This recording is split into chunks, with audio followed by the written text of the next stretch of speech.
Maaf Ustaz, di luar tema, apakah bid'ah terbagi menjadi beberapa bagian? Mohon penjelasannya. Baik, sebetulnya kalau dalam kalimat hadis, bid'ah itu cuma satu. Kullu bid'atin dhalalah, setiap bid'ah itu menyesatkan. Sudah selesai. Jadi yang namanya bid'ah pasti sesat. Yang namanya bid'ah pasti salah. Jadi semua bid'ah itu cuma satu. Jadi kalau ada yang sesuatu yang tidak menyesatkan, itu bukan bid'ah namanya. Itu bukan bid'ah, cuma nanti ada kalimat-kalimat kiasan diistilahkan untuk menggambarkan sesuatu yang hakikatnya bukan bid'ah, tapi sementara orang menduga itu bid'ah, maka dibuat kalimat kiasan. Kalau mereka menyebut bid'ah, maka bid'ah ini yang paling bagus. Itu bukan bid'ah sebetulnya. Cuma kalimat kiasan untuk menunjukkan bahwa ini bukan bid'ah, cuma sementara orang salah paham menduganya sebagai bid'ah. Maka dibuat kalimat kiasan. Contoh misalnya, Umar bin Khattab. Ya, Umar bin Khattab. Beliau menganjurkan para sahabat Nabi sallallahu alaihi wasallam, ya, sejak wafatnya Nabi sallallahu alaihi wasallam, kemudian di zaman Khalifah Abu Bakar, supaya menunaikan salat tarawihnya berjamaah ke masjid. Berjamaah. Di zaman Nabi sallallahu alaihi wasallam, Nabi senantiasa menunaikan tarawih di masjid itu umumnya cuma 3 malam. Setelah itu beliau kembali ke kamarnya, menunaikan salat dengan sendirian. Subuhnya beliau menyampaikan kepada para sahabat, aku tahu kalian mencari-cari aku. Aku memilih untuk menunaikan sendirian supaya sholat ini tidak dihukumi wajib oleh Allah ditunaikan berjamaah. Ya, supaya tidak dihukumi wajib oleh Allah ditunaikan berjamaah. Maka sepeninggal Nabi, para sahabat tetap mempertahankan itu. Kadang-kadang ke masjid, kadang-kadang di rumah. Yang di masjid pun kadang-kadang mohon maaf ya, mohon maaf. Ada yang sholat berjamaah di pojok kanan. Jadi nggak satu saf, ya, nggak satu tempat. Maka Umar melihat itu, kalau begini caranya orang akan terpecah-pecah. Maka oleh beliau kemudian dikumpulkan. Apa dasarnya? Dasarnya diambil hukum kias. Nabi itu sesungguhnya ingin menjadikan umat semuanya berjamaah ke masjid. Cuma karena khawatir sholat sunnah ini menjadi wajib berjamaah, maka beliau memilih untuk menunaikan sendirian. Jadi bukan berarti menolak berjamaah, bukan. Ya, prinsip dasarnya berjamaah. Karena nabinya sudah wafat, tidak mungkin hukum berubah. Maka kalimat kias ini diambil oleh Umar bin Khattab, maka diajaklah kemudian para sahabat untuk menunaikan sholat berjamaah. Maka dari situ ditunjuklah kemudian Ubay bin Ka'ab sebagai imam bagi laki-laki, dan Khuzaimah menjadi imam untuk perempuannya. Dari situlah kemudian sholat berjamaah, sholat sunat tarawih dikerjakan berjamaah di masjid, dan tidak ada satupun sahabat yang mengingkari.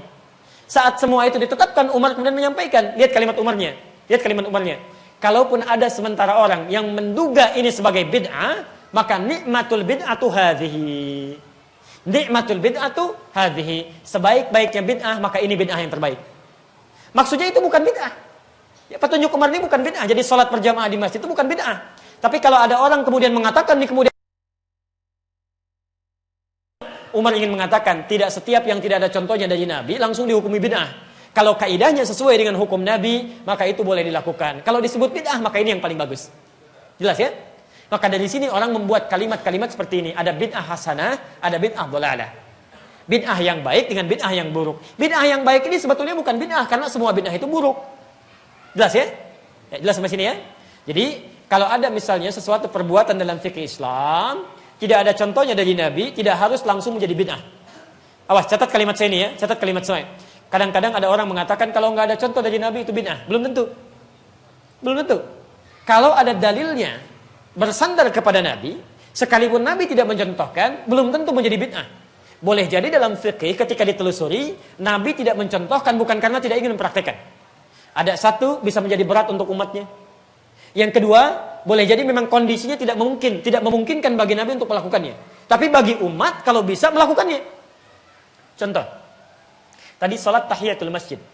Nabi selama hidupnya, Anda silakan buka kitab-kitab hadis, tidak pernah melakukan tahiyatul masjid selama hidupnya.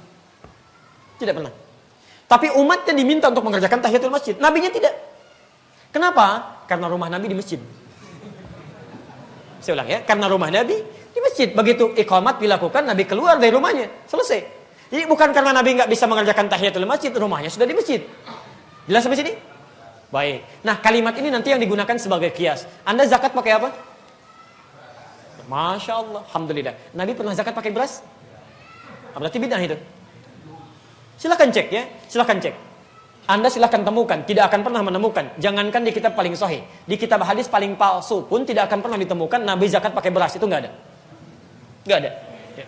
Nabi zakat itu kalau tidak menggunakan kurma, menggunakan gandum.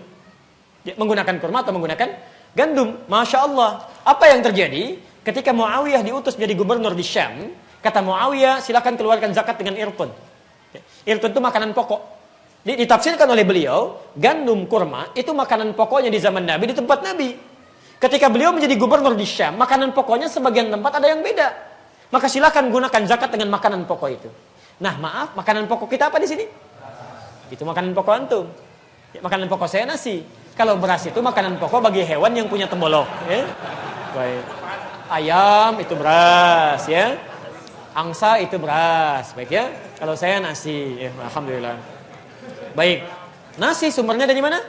Dari beras. Baik, karena makanan pokoknya nasi, sumbernya dari beras, maka dari sini diambil metode qiyas. Sekalipun tidak ada contoh dari Nabi, tapi ada ketentuan kaidah hukumnya, maka boleh dipraktikkan. Jelas sampai sini?